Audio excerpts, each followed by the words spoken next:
My name is Lena and I'm 22 years old. The day I asked my parents if they picked up my prescription medication, my father casually replied, "We used that money to buy your sister's new phone instead." The room went silent. What happened next revealed a family secret so devastating that it would change everything I thought I knew about the people who were supposed to protect me. If you're watching this video right now, I'd love to know where you're from. Drop it in the comment section below. Hit that like button and subscribe to hear more stories about families, betrayal, and finding the strength to choose yourself. The fluorescent lights in the chemistry lab started swimming before my eyes like I was underwater. I blinked hard, trying to focus on the beaker in my hand, but the edges of my vision went fuzzy and dark. My lab partner, Marcus, was saying something about the pH levels, but his voice sounded like it was coming from the end of a long tunnel. Then my knees just gave out. I remember the cold tile floor hitting my palms first, then my knees. Then somehow I was on my side with people crowding around me. Marcus kept saying my name. Lena, Lena, can you hear me? And I wanted to tell him yes. I could hear him. I was fine, just tired. But my tongue felt thick and my chest was tight and I couldn't quite catch my breath. Someone must have called campus security because the next thing I knew there were hands helping me sit up, voices asking if I needed an ambulance. I managed to shake my head and croak out that I was okay. Just tired, just stressed, just hadn't eaten breakfast. The usual excuses. But even as I said them, I knew something was wrong. This wasn't the first time. It was just the first time it had happened in front of witnesses. I dragged myself to the campus health clinic that afternoon, mostly because Marcus threatened to call my parents if I didn't. The waiting room smelled like antiseptic and old magazines. I filled out the intake form with shaking hands, checking no for most of the questions, even though I probably should have checked yes for more of them. The doctor who saw me was young, maybe early 30s, with kind eyes that got less kind the longer he looked at my vitals. He frowned at the blood pressure cuff reading, frowned deeper at my pulse ox, asked me to follow his finger with my eyes, squeeze his hands, push against his palms. "How long have you been having neurological symptoms?" he asked, his pen hovering over his notepad. I hesitated, admitting it out loud, made it real. "I don't know, a few months, maybe longer." Define the symptoms for me. So I told him the dizzy spells that came out of nowhere. The way my hands would go numb sometimes, like I'd been sitting on them wrong, except I hadn't. The headaches that felt like something was squeezing my skull from the inside. The ringing in my ears that would start up at random times and wouldn't stop for hours. He didn't write any of this down. He just stared at me with this expression I couldn't quite read. Concern maybe, or alarm. "Why didn't you come in sooner?" he asked quietly. Because my parents would have told me I was being dramatic. Because my sister Ava had state championships and piano recital and a million other things that mattered more than my headaches. Because in my family, I'd learned a long time ago that my problems were always somehow less important than everyone else's. But I didn't say any of that. I just shrugged. I thought it would go away. He ran blood tests, made me do some kind of coordination test where I had to touch my nose and then his finger over and over, shined lights in my eyes until I saw spots. The whole time, his frown just kept getting deeper. When he was done, he printed something out and sealed it in an envelope. His hands, I noticed, were very steady as he handed it to me. "You need to take these medications immediately," he said. "Not suggested, not recommended, need. And you need to follow up with a neurologist within the week. Not next month, not when you have time, within the week." My stomach did this awful twisting thing. "Is it serious?" "Serious enough that you shouldn't wait." He held my gaze. "I mean that, Lena, don't put this off." I took the envelope with numb fingers. It felt heavier than paper should feel. I called home from my dorm room that night, sitting cross-legged on my bed with a sealed envelope on my nightstand. My mom answered on the third ring, her voice bright and distracted. "Lena, sweetie, how are classes going?" "Mom, I need to tell you something."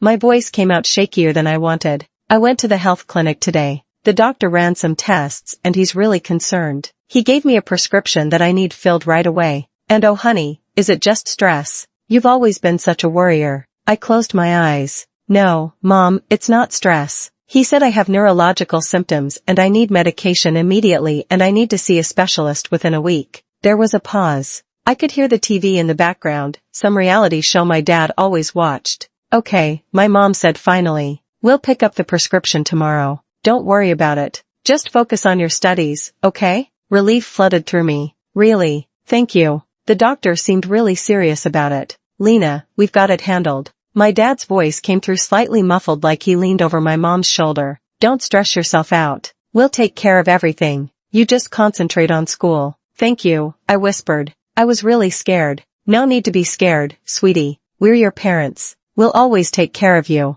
I hung up feeling lighter than I had in days. They were going to handle it. Everything was going to be okay. I went home that weekend, partly because I wanted to make sure they'd picked up the medication and partly because I just needed to see my family. The house looked the same as always. The maple tree in the front yard dropping leaves everywhere. My dad's truck in the driveway. The porch light that flickered because he kept meaning to fix it but never did. Inside, I found my little sister Ava sprawled on the living room couch, completely absorbed in her brand new iPhone. Not just any iPhone, the latest model. The one that cost more than my textbooks for the entire semester. Nice phone, I said, dropping my bag by the stairs. Ava glanced up, her face lighting up. Right, Mom? And Dad surprised me with it yesterday. It has this amazing camera and I can edit my videos right on the phone. And Lena, my mom appeared from the kitchen, wiping her hands on a dish rag. You're early. I wasn't expecting you until dinner. My dad followed her out, grinning. There's our college girl. How's the chemistry major treating you?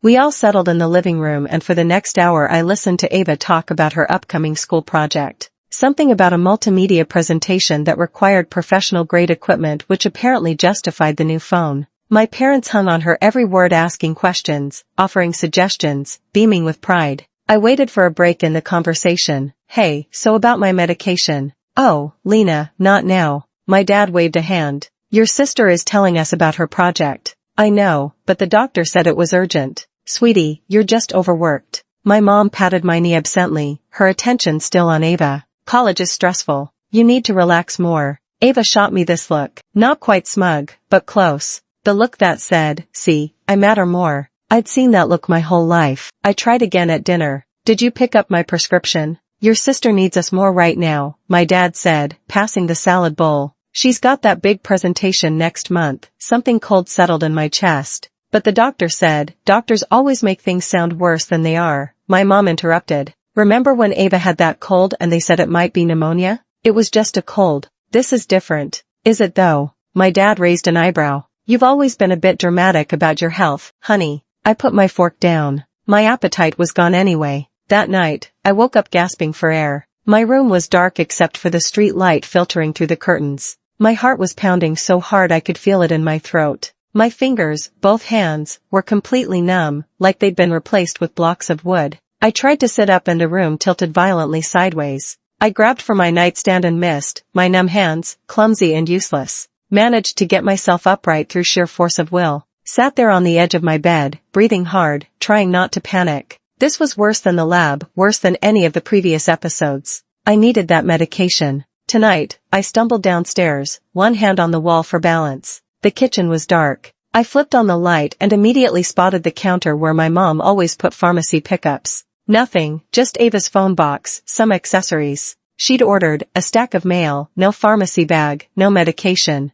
I checked the other counter, the table, even opened the fridge in case someone had put it in there by mistake. Nothing. My hands were still numb. My head was starting to pound. And in that moment, standing alone in my parents' kitchen at 2 a.m, I felt scared in a way I never felt before. Not scared of what was happening to my body. Scared that my own family didn't care enough to help me. I waited until Sunday lunch to bring it up. Family tradition. Everyone had to be there, phones away, attention focused. They couldn't brush me off or change the subject when we were all sitting around the table together. At least that's what I told myself. Ava was showing off her new phone's features, demonstrating the camera's zoom function on the flower arrangement Mom had placed in the center of the table. My parents were appropriately amazed. I sat quietly, my fingers still tingling with that awful numbness, a dizzy spell threatening. At the edges of my awareness, I waited until there was a natural lull in the conversation. Then I asked, keeping my voice calm and casual, "Did you pick up my prescription?" The doctor said it was urgent. My dad didn't even look up from his iced tea. He took a long sip, set the glass down with a soft clink, and said, "Oh, we used that money to buy her sister's new phone. She needed it for school." The words didn't quite register at first. It was like my brain couldn't process what I just heard.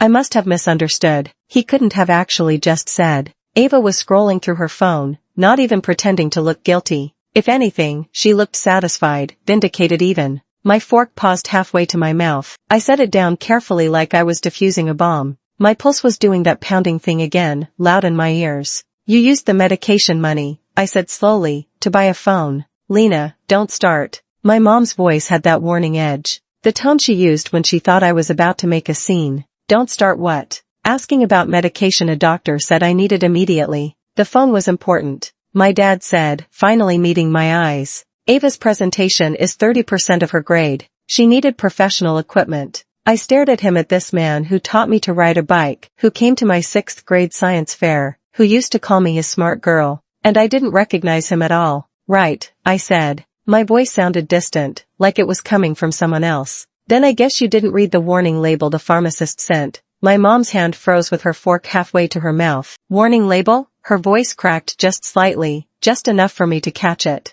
What warning label? My dad asked, but his face had gone pale. Ava sighed dramatically, setting her phone face down on the table. Lena, don't make this about you again. I needed the phone for my project. It's not like you're dying or anything. The silence that followed was so complete, I could hear the clock ticking in the hallway. I leaned forward, looked my father directly in the eyes, and said very quietly, the doctor said the medication prevents neurological damage, the neurological damage, as in the kind that doesn't go away. All the color drained from his face. Even his lips went pale. My mom made this small sound like someone had punched her in the stomach. Lena, you didn't say it was that serious. I told you it was urgent. I told you the doctor was concerned. I told you I needed to see a specialist within a week. My voice was still eerily calm. What part of that didn't sound serious? Well, you should have been more clear. My dad snapped, but his hands were shaking. I was clear. You chose Ava's phone over my health. Ava's face had gone from smug to uncertain. She picked up her phone, then set it down again. I didn't know it was that serious, she mumbled. Didn't you? I turned to her. Or, did you just not care? That's not fair. I almost laughed, but it came out wrong. Brittle. You want to talk about fair? My mom was frantically asking questions now, words tumbling over each other. When did I see the doctor? What exactly did he say? Could we get the prescription filled today? Tomorrow? How bad was it really? My dad tried defending himself. We thought the phone was on sale. We can get your medication next week. The doctor said, the longer I wait, the worse it gets. I pushed my chair back, standing up. The room swayed a little, but I steadied myself with both hands on the table. He said immediate. He said urgent. He didn't say, whenever your family gets around to it. Lena, sit down. We'll figure this out. No, I grabbed my purse from the back of my chair. No, I don't think we will. Don't you dare walk out of this house, my dad barked. I looked at him. Really, looked at him.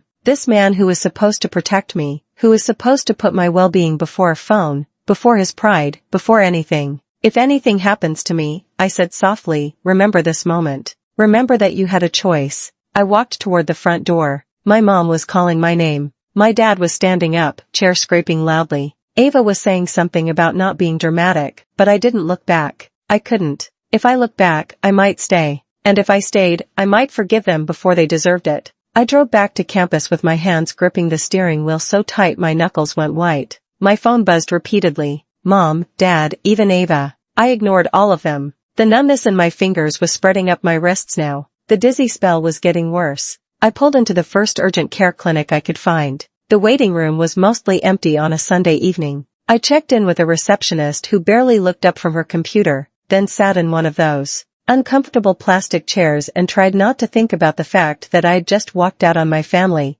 or that they'd chosen a phone over my health, or that this might actually be as serious as the campus doctor made it sound. When my name was finally called, I followed the nurse back with legs that felt like jelly. They took my vitals again. Blood pressure high, heart rate elevated, oxygen levels fine. The nurse noted the tremor in my hands when I tried to sign the consent forms. The doctor who came in was older with silver hair and glasses that sat at the end of his nose. He reviewed my file on his tablet, frowning. You saw a campus physician last week? He asked. Yes. And he prescribed medication that you haven't started taking yet. My family was supposed to pick it up. They didn't. He looked at me over his glasses. Didn't say anything. Just looked at me in this way that made me feel simultaneously seen and utterly exposed. I need that medication, I said. My voice cracked. I need it now. Let me examine you first. The examination was more thorough than the one at campus. He tested my reflexes, my coordination, my responses, asked detailed questions about every symptom. How long? How often? Had they gotten worse?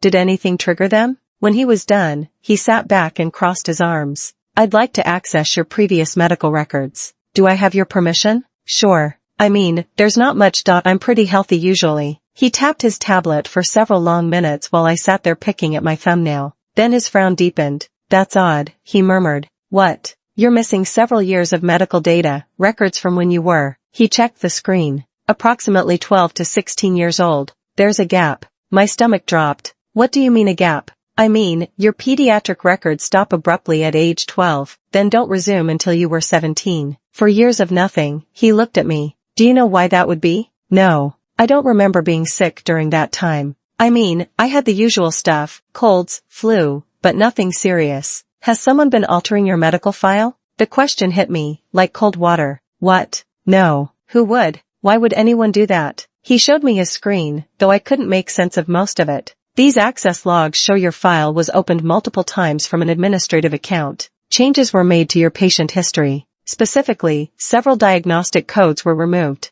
My brain felt like it was short-circuiting. I don't understand. Why would someone remove diagnostic codes? That's what concerns me. The doctor's voice was gentle but serious. Sometimes family members who have access to patient portals make alterations when they disagree with a diagnosis or when they want to prevent certain treatments from being recommended. The room felt too small, suddenly, too hot. My parents wouldn't. Except maybe they would. Maybe they already had. I want to run some more advanced tests, he continued. And I'm going to refer you to a neurologist. This should have been addressed years ago. Years? My voice came out as a whisper. What do you mean years? He hesitated, choosing his words carefully. Based on your current presentation and the progression of symptoms you've described, this isn't something that developed in the last few months. This is something that's been building for quite some time. The tests took 2 hours. Blood work, another neurological exam, something called an EEG, where they stuck electrodes to my head and told me to close my eyes. I lay there under the fluorescent lights, trying not to think about missing medical records and altered files and the possibility that someone in my family had been lying to me for years.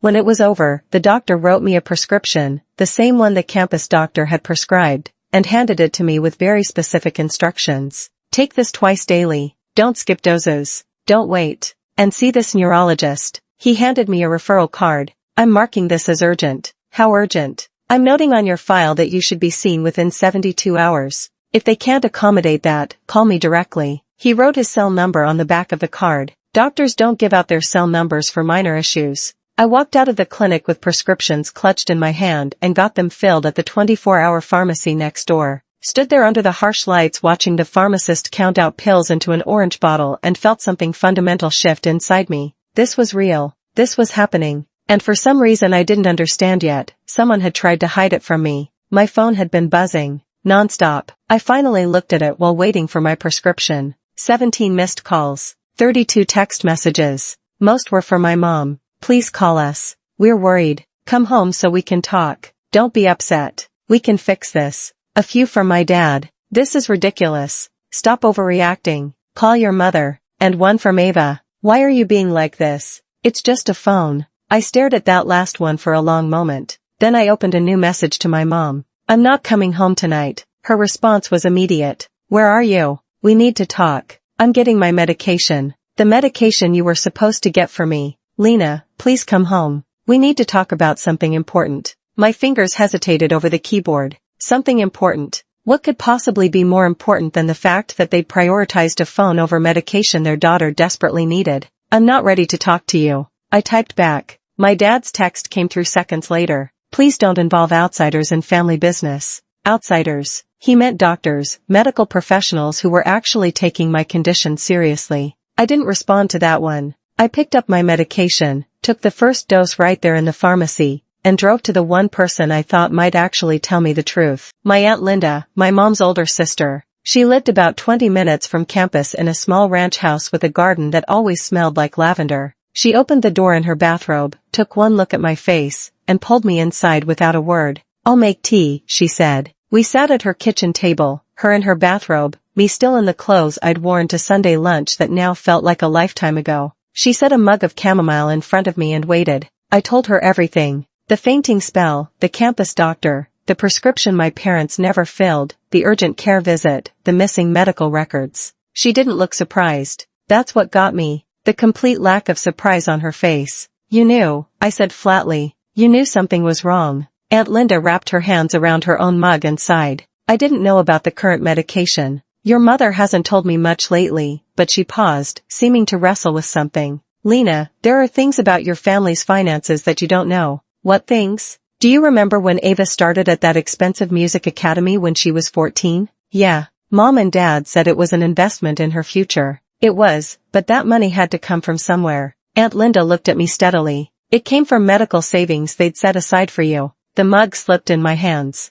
Tea sloshed onto the table. What? You were having health issues back then, too. Do you remember? You were 13, 14. You kept getting dizzy. Your hands would go numb. They took you to doctors, several doctors, and there was talk of running extensive tests. Expensive tests. Pieces were clicking together in my head, but they formed a picture I didn't want to see. I don't remember any of that. Your mother didn't want you to worry. She told you it was just growing pains, just stress from school. But they knew they'd been told you needed follow-up care, and they used that money on Ava instead. Aunt Linda didn't answer, which was answer enough. I stood up abruptly, my chair scraping loud in the quiet kitchen, paced to the window and back, tried to breathe through the tightness in my chest that had nothing to do with my medical condition. They sacrificed my health, I said quietly, for her music career. I don't think they saw it that way at the time. I think they convinced themselves you were fine, that the doctors were being overly cautious, that Ava's opportunity was time-sensitive, and your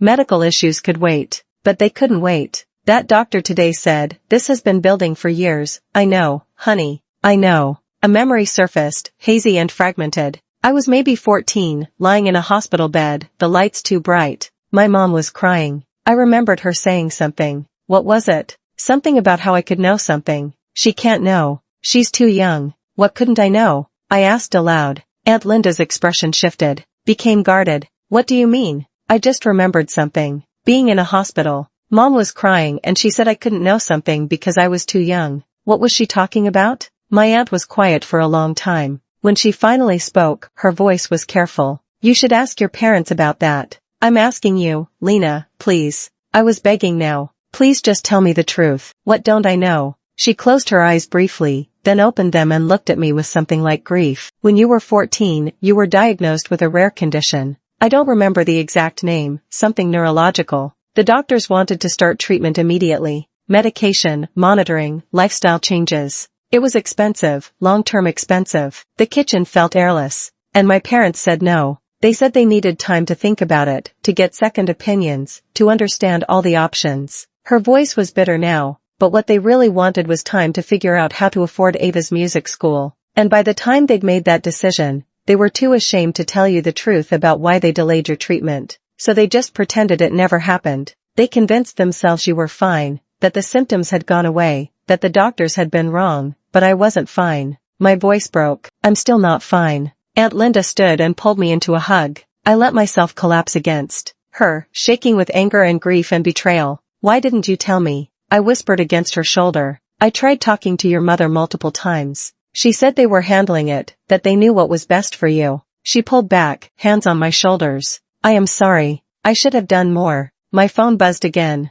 A text from Ava. Don't ask Dad. Ask Mom. I showed it to Aunt Linda. She read it and shook her head. Your sister knows more than she's letting on. Everyone knows more than I do. I felt bitter laughter bubble up. I'm the only one who didn't know my own medical history was being hidden from me. I left Aunt Linda's house with more questions than answers and drove aimlessly for a while just trying to process everything. Eventually, I found myself in the hospital parking lot where I'd been born, where I'd had countless childhood appointments, where apparently I'd spent time as a teenager that I couldn't even remember properly. I sat in my car staring at the building somewhere and there were records about me, records someone had altered or deleted, or hidden, records that might explain why my parents had made the choices they did. My phone rang. My mom. I almost didn't answer, but some small part of me still hoped she'd have a reasonable explanation. Lena. Her voice was tight with panic. Where are you? Please, you need to come home. We need to talk. I'm not coming home. This isn't something we can discuss over the phone.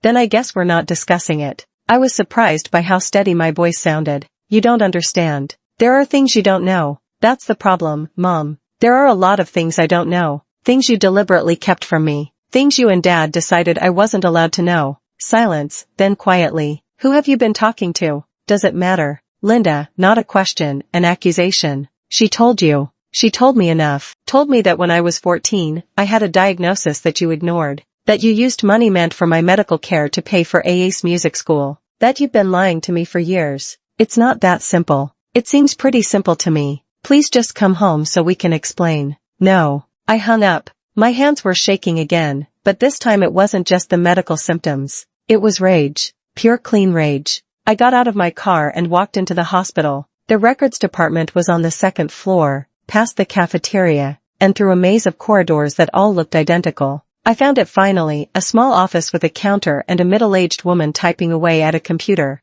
Can I help you? I need to access my medical records. Old ones from when I was a teenager. She had me fill out a form, show my ID, sign releases. Then she disappeared into a back room while I stood there under the fluorescent lights, feeling like I was about to open Pandora's box. When she came back, she looked uncomfortable. Is there a problem? I asked. Well, she said, a thin folder on the counter. Your file is unusually sparse for someone your age, and several sections are marked as restricted. Restricted how? Restricted as in only a parent or a legal guardian can access them, but they're my records about my health. I understand, but these restrictions were put in place when you were a minor. You're over 18 now, but the flags are still active in the system. She opened the folder showing me pages that were almost entirely redacted. Black bars covered most of the text. I can request to have them unrestricted, but it requires authorization from whoever set the restrictions originally. My parents, most likely, yes. I stared at the censored pages, my own medical history hidden from me behind black bars and parental override codes.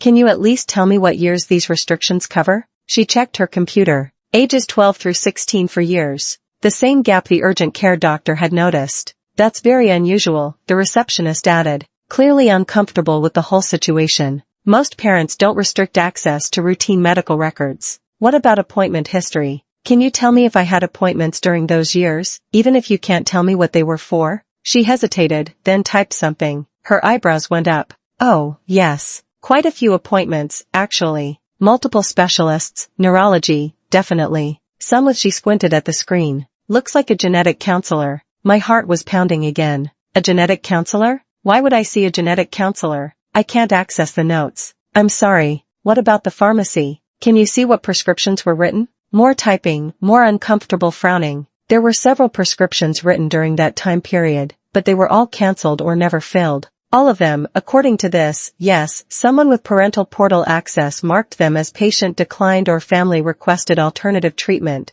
but I didn't decline anything. I didn't even know I needed treatment. Can you tell me what the prescriptions were for? I can't see the specific medications. Those details are behind the restriction. I pulled out my current prescription bottle. Was it this? Was one of them this medication? She glanced at the label, then back at her screen. Wouldn't quite meet my eyes. I really can't say. Which meant yes, which meant years ago doctors had tried to prescribe exactly what I was taking now and someone had prevented me from getting it. I left the hospital in a daze and called the neurologist's office for my car. They could see me tomorrow at 9 a.m. if I was willing to come in for a cancellation slot. The user's request is to remove all line breaks from the provided text. The text is a long narrative that discusses themes of medical neglect, family conflict, financial deception, and personal emancipation. I said yes immediately. Then I just sat there trying to piece together the fragments of information I'd gathered, the missing records, the cancelled prescriptions, the genetic counselor, the years of silence and lies. My phone buzzed. The pharmacist's name appeared on the screen. I'd given him my number when I picked up the prescription. Miss Patterson, this is David from East Side Pharmacy. I have some concerning information about your medication that I think you should be aware of. Okay. When I was filling your prescription, I ran a routine check through our system. Your medication was prescribed to you once before about 8 years ago at our sister location. 8 years ago, I would have been 14. The notes in our system indicate there was an urgent warning attached to that prescription. Something about critical risk classification, but when I checked your current file, your risk level is marked as low. I don't understand. How can that be? That's what concerned me. So, I did some digging. Someone with portal access changed your risk classification last week. Changed it from critical to low. That's not something that happens accidentally. The parking lot seemed to tilt. Someone deliberately downgraded how serious my condition is. I can't speculate on intent, but yes, the classification was changed.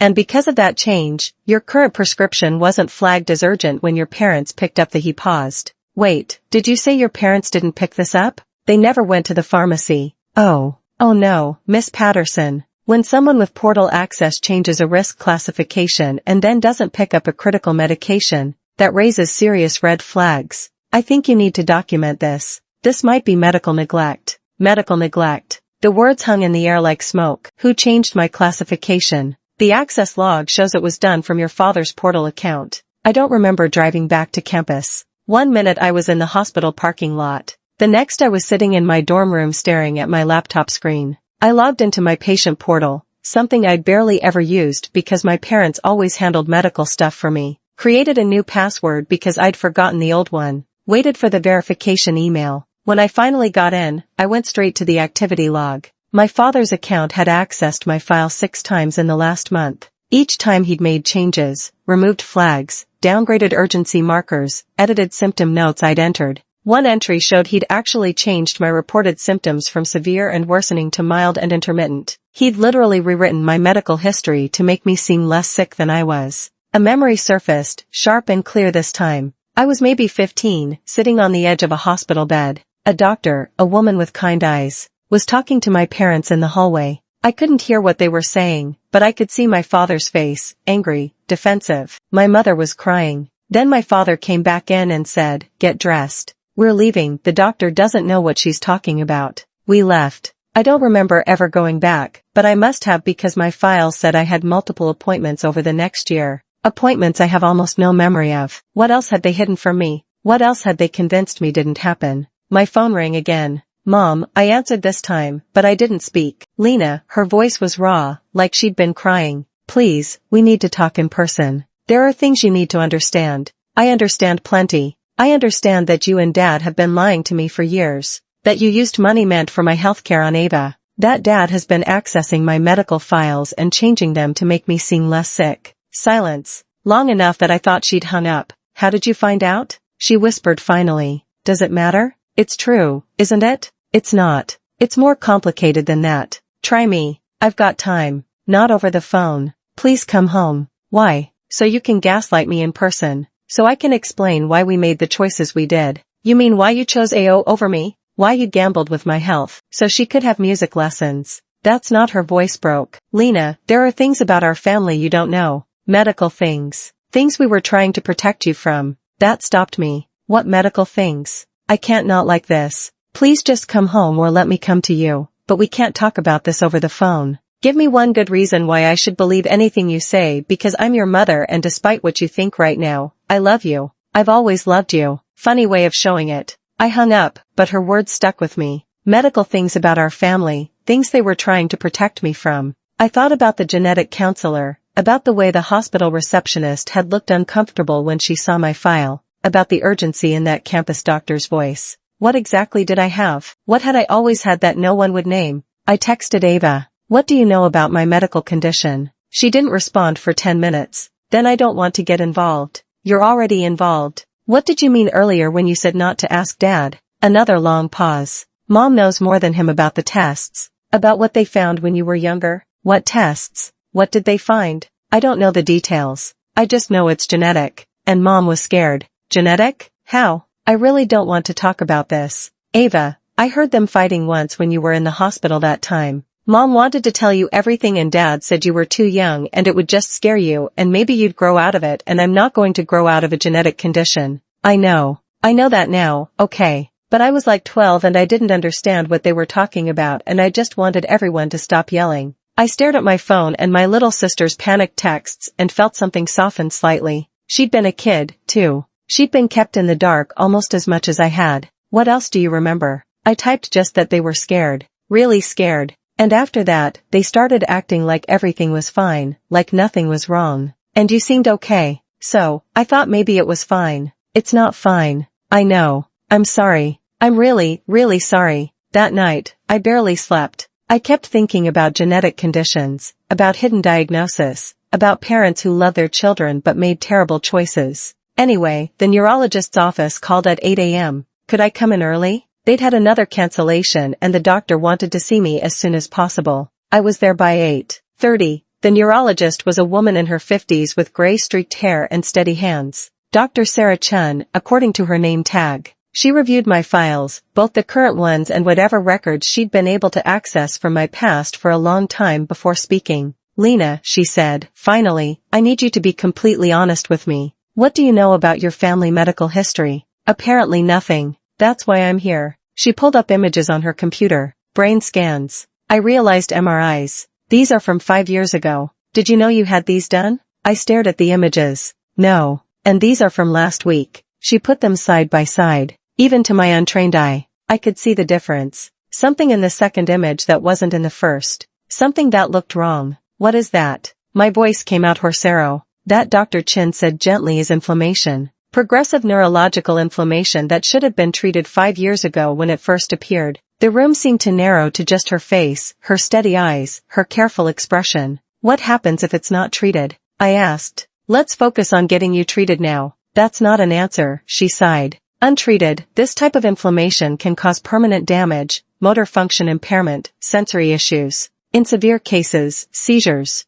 Am I severe? You're getting there. Another few months. She didn't finish the sentence. Didn't need to. And 5 years ago, if I'd been treated, then you'd be fine. No lasting damage at all. I felt something break inside me. Some last fragile hope that maybe my parents had just made a mistake. That maybe they didn't know how serious it was. But they did know. They had these scans. They saw these images. And they chose to do nothing. There's something else, Dr. Chin said carefully. The pattern of inflammation you have, it's consistent with a genetic marker, one that often runs in families. Meaning this might not be random. Meaning someone in your family might have the same condition or be a carrier. My parents would have told me if would they have. She looked at me over her glasses, not unkindly, and I didn't have an answer to that. I sat in Dr. Chen's office, staring at those brain scans, and something inside me just shattered. Not loudly, not dramatically, just a quiet, irreversible breaking. I need to talk to my mother, I said. Dr. Chen handed me her business card.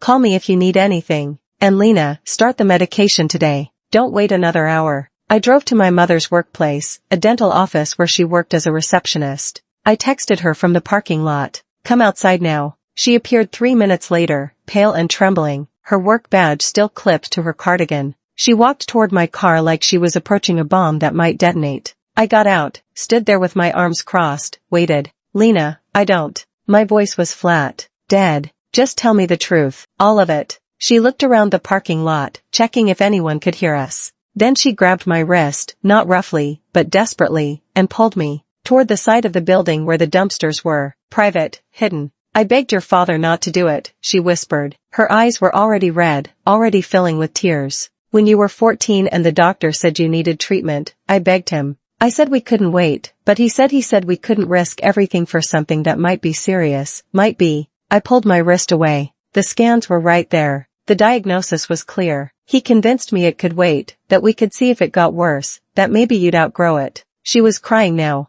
mascara tracking down her cheeks. The doctor suspected a degenerative neurological disorder. Treatment was expensive, long-term expensive, and your father said, let me guess. Ava's music school was more important. She flinched like I'd slapped her. We had the money. We did. But your father invested it. He said it was for all of our futures. A business opportunity that couldn't miss. And then it failed. All of it gone. So they'd gamble my health on a business deal and lost. By the time you collapsed again, my mother continued, her voice breaking. We were too ashamed to tell you. Too ashamed to admit we'd waited, that we'd chosen wrong. Ashamed. I laughed, but it came out wrong. Hollow. You were ashamed. So you just what? Pretended it never happened. Your father accessed your medical records. Changed things, made it look less serious so doctors wouldn't push expensive tests. He thought if we could just keep you stable until you graduated, until you had your own insurance, until it became my problem instead of yours. She didn't deny it. I thought about Ava, about her music school, her competitions, her new phone.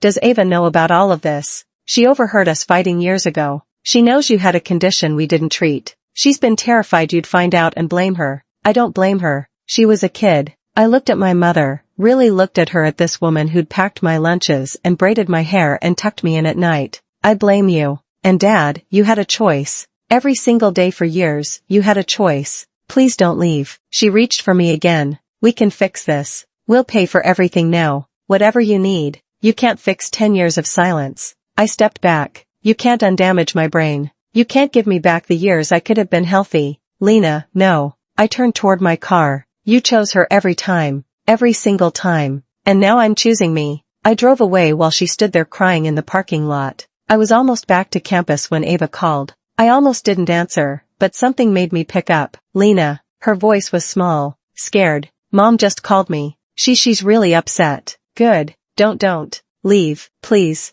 We can work this out as a family. Put the car in park. Close my eyes. Ava, did you know I was sick when we were younger? Silence. Ava, I heard them fighting one night, she whispered. You were in the hospital. Dad was yelling at Mom that they couldn't afford both your treatment and my school. And Mom was crying and saying they had to find a way. And then Dad said, her voice broke. He said that keeping you calm was better than scaring you with a diagnosis you couldn't understand. And you agreed with him. I was 12. I didn't know what to do. I didn't understand how serious it was. But you know, now you've known for years and you didn't say anything. I was scared she was crying now. I was scared you'd hate me. That you'd blame me for their choices. That everything would fall apart. Everything is falling apart. Ava, it's been falling apart for years. We just pretended it wasn't. Please don't hate me. I wanted to hate her. It would be easier than this complicated mess of love and anger and grief. But she was my sister, and she'd been a kid caught in the same web of lies I had. I don't hate you, I said finally. But I can't be around any of you right now. I need space. I need time. How much time? I don't know. I hung up before she could say anything else. The next morning, I woke up to 17 missed calls and a voicemail from my father. I listened to it while taking my medication. The medication I should have been taking for years. Lena, listen. Don't talk to anyone about the tests. We can sort this out privately. Family business stays in the family. Call me back. I deleted it. Dr. Chen's office called at 9. Can you come in today? Your lab results are back and the doctor wants to discuss them with you immediately. I was there by 10:00. Dr. Chen's expression when I walked into her office told me everything I needed to know. This was going to be bad. She pulled up 2 MRI scans on her computer screen, one labeled 5 years ago and one labeled last week. Even I could see the difference. The newer skin showed shadows that weren't in the old one, patterns that looked wrong. Lena, she said gently, you should have been treated back then. The progression is significant. I already knew this, but hearing it stated so clearly finally made something collapse inside me. You have an early stage but progressive neurological inflammation disorder. It's treatable, but the delay in treatment has complicated things. Complicated how? My voice sounded distant, like it belonged to someone else. Long-term risks include partial motor delays, recurring fainting spells, potential nerve damage. She paused. Most of this could have been prevented if you'd started treatment 5 years ago. I sank into the chair. My hands were shaking. Is it my fault for not pushing harder? For not? No. Her voice was firm, sharp. You were a child. You trusted the adults in your life to protect you. This is not your fault, but it felt like my fault. It felt like I should have known, should have fought harder, should have demanded answers instead of accepting their dismissals. We'll start aggressive treatment immediately, Dr. Chin continued. Medication twice daily, weekly monitoring, and you need to avoid stress and overexertion. She looked at me carefully. Is there someone who can support you through this? Family, friends. I thought about my parents, about Ava, about the fact that the people who should have been my support system were the ones who'd caused this. I'll figure it out, I whispered. After the appointment, I sat in my car in the parking lot and cried, not the angry crying from before, just exhausted, grief-stricken sobbing that came from somewhere deep and broken inside me. An elderly woman tapped on my window. I looked up, embarrassed, and she gestured for me to roll it down. You okay, dear? I thank you. She handed me a tissue through the window. I saw you coming out of neurology. I had my appointment today, too. She smiled sadly. Family doesn't always mean they protect you, dear. Sometimes we have to protect ourselves. Those words hit harder than any diagnosis. When I finally checked my phone, there were 7 missed calls from my father and 1 long voicemail. I listened to it. Lena, you need to stop talking to doctors about family matters. This is between us. We'll handle the medical bills. We'll handle everything, but you need to stop making us look like monsters. Call me back. We need to discuss this privately. I texted him back. You don't get to decide anything about my health anymore. His response was immediate. You're being dramatic. This is exactly why we didn't tell you. You overreact. I stared at that text for a long time. Then I blocked his number. My phone rang again. Aunt Linda, I heard about the appointment. She said, how are you? Honestly, I don't know. Your mother called me. She's devastated. Good. Lena, she had years to be devastated at Linda. Years to tell me the truth. Years to fight for me. She chose not to. Silence. Then you're right. You're absolutely right. I wanted you to know that she does love you. She just loves badly sometimes. That's not good enough. I know. After we hung up, I took my first dose of medication and thought about all the doses I should have taken over the years. All the doctor's appointments I should have had. All the monitoring that never happened. My phone buzzed. A voicemail from Aunt Linda. I need to tell you something about your father. About the year you first fainted. It wasn't just about money, Lena.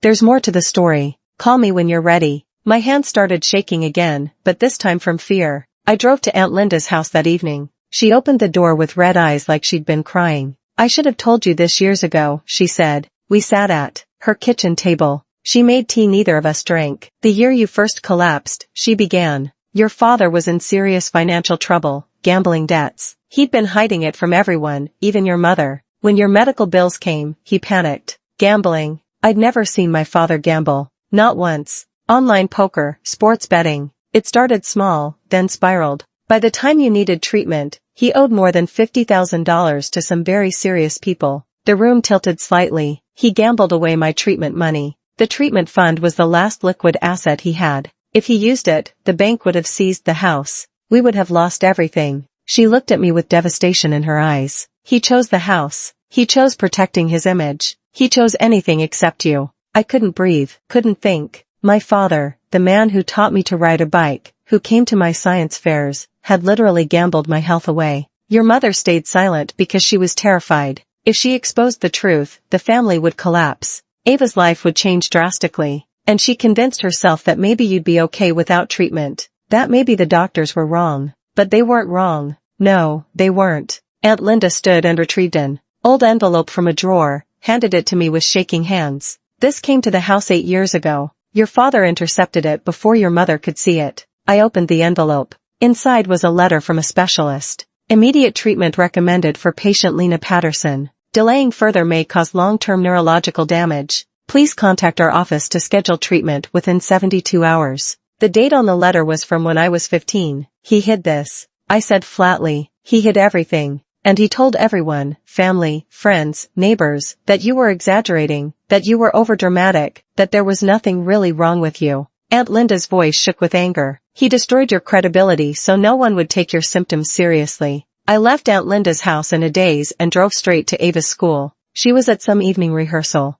I found her backstage adjusting her makeup. We need to talk. She looked up, saw my face, and went pale. What happened? Did you know about Dad's gambling? All the color drained from her face. How did you? So, you did know? I found out last year. I saw credit card statements, confronted Mom about it. She looked down at her hands. She begged me not to tell you. Said it would break you. Break me? Ava? Their lies almost destroyed my brain. I know she was crying now. I know. Okay. I've known for months and I didn't know what to do and I'm so sorry. Before I could respond, my father appeared in the doorway. What are you doing here? His voice was sharp, angry. I could ask you the same thing. Your sister has a performance. I don't care. I turned to face him fully. I know about the gambling, about the debts, about the letter you hid from the specialist. His face went from red to white. That's private family business. Private? You gambled away money meant to save my life and you call it private? People were starting to gather. Other students, parents, teachers. Lower your voice. My father hissed. Why? Worried people will find out what you did. I was shaking, but I didn't care. Worried they'll know you chose poker over your daughter's health. I was trying to save our family. You were trying to save yourself. My voice echoed in the backstage area. You gambled away my future so you could cover your mistakes. I did what I had to do. You let me suffer for years. You changed my medical records. You had letters from specialists. You told everyone I was dramatic so they wouldn't believe me when I said something was wrong. My mother appeared then looking horrified. Lena, please not here. But I was done protecting their image. Done pretending everything was fine. I wasn't going to waste money on a maybe. My father suddenly shouted when Ava had real potential. The entire room went silent. Even the music stopped. Dozens of people stood frozen, staring at us, at him, at the man who just admitted he valued one daughter's potential over the other daughter's health. My mother made this awful choking sound. Her hands flew to her mouth. Ava burst into tears and ran out the back door and I felt the last thread connecting me to my father snap like a rotten rope. I hope it was worth it, I said quietly. I hope her music career was worth gambling my life away. I walked out, didn't look back. Didn't care about the whispers or the stares or the way my mother called my name. I was done. The fallout was immediate. News of the confrontation spread through Ava's school, then to the neighborhood, then to our extended family. People I hadn't talked to in years were suddenly calling, texting, asking if it was true. If my father had really done what everyone was saying. I didn't respond to most of them. What was there to say? My father became increasingly defensive, angry. I heard through Aunt Linda that he was telling people I was lying, exaggerating, making him look bad out of spite. The same words he'd used for years to dismiss my symptoms. Dr. Chin called me in for my 1-week follow-up. She sat me down with a serious expression. I need to tell you something. The medical neglect you experienced, the altered records, the intercepted prescriptions, the delayed treatment, it rises to a level that should be reported. Reported to who? The hospital board. Possibly Adult Protective Services, even though you're over 18 now. The pattern of behavior suggests systematic medical neglect of a minor. I thought about my father, about the gambling, about the years of lies. Do it, I said. She nodded slowly. This might get complicated. Your family will be questioned. There could be legal ramifications. Good. I started therapy the following week, not just for the trauma of the diagnosis, but for everything, the years of being dismissed, the favoritism, the realization that I'd been systematically gaslit about my own health. My therapist was a woman in her 40s named Dr. Reed. She listened to my story without interrupting, her expression carefully neutral. When I finished, she said, "You know this wasn't your fault, right? Everyone keeps saying that because it's true. You were a child. You trusted your parents to protect you. That trust wasn't misplaced. Their actions were." It took 3 sessions before I could say it out loud without crying. My parents chose my sister over me. Yes, Dr. Reed said gently. They did. And that was wrong. Ava showed up at my apartment one evening. I almost didn't let her in, but something about the way she was crying made me open the door. She handed me a small notebook, her childhood diary. "Read the entry from when I was 12, she whispered. I flipped to the date, she indicated. The handwriting was messy, childish. "I hope one day Mom and Dad love her like they love me. I don't know why they don't. Lena is smarter and nicer, and she never complains, even when she's sick. I wish I could fix it, but I'm just a kid and nobody listens to kids." I looked up at my sister, really looked at her. She was 17, still basically a kid, and she'd been carrying this guilt for years. "I'm sorry," she sobbed. "I'm so sorry. I should have done something, said something. I should have." I pulled her into a hug. She collapsed against me, crying into my shoulder. "You were a kid," I said. "This wasn't your responsibility. But I knew they were treating you wrong and I didn't." "You were a kid," I repeated firmly. "This was on them, not you." We sat on my couch for an hour while she cried. I didn't cry. I think I'd run out of tears. My mother tried to make amends. She brought boxes of receipts and old letters. Proof that she'd fought for me, at least at first. Proof that she'd tried to stand up to my father before she gave up. "I was weak," she said, sitting in my apartment with red eyes. "I should have been stronger. Should have protected you better. I let him convince me that we were doing the right thing. You weren't weak. You were complicit." She flinched. I know that now. And I'm so sorry. I wanted to forgive her. Part of me did forgive her, but forgiveness didn't mean forgetting, didn't mean pretending it never happened. "I need time," I told her. "A lot of time." "I understand." She stood to leave, then paused at the door. "For what it's worth, I'm proud of you for fighting for yourself, for being stronger than I was." My father tried visiting my apartment twice. The first time I didn't answer the door. The second time I opened it just wide enough to talk. "You need to withdraw the medical report," he said without preamble. "It's making us look like monsters."